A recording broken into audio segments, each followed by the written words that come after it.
எப்படி நண்பர் அமைச்சர் தம்பி ஊர் வேறு வேறையாக இருந்தாலும் அவர் சொந்த ஊரில் இருந்து வந்தவர்களாகத்தான் மற்றவர்களையும் நீங்கள் கொள்ள வேண்டும். அன்பில் வந்தவர்கள் தான் அனைவருமே. அன்பில் என்பது அவர் வாழ்ந்த இடம், அதனால் அவருக்கு வந்ததில் எனக்கு ஆச்சரியமே. அன்பு கட்சி தாண்டியது. அண்ணாவின் மேல் எனக்கு இருக்கும் அன்பும் அப்படிப்பட்டதுதான்.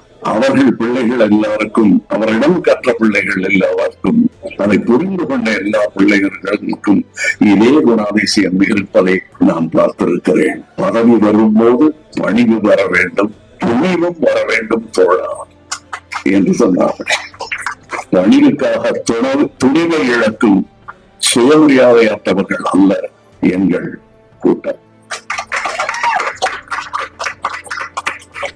இது அன்பில் வாழ்ந்தாலும் பணிவு தெரிந்தாலும் துணிவு மறக்காத கூட்டம். அந்த கூட்டத்தில் அவர் அமைச்சராக வந்ததை விட அதிகம் பெருமை எனக்கு அன்பில் வந்தார், என் தம்பியாக வந்தார். அப்படித்தான் எங்கள் உறவு.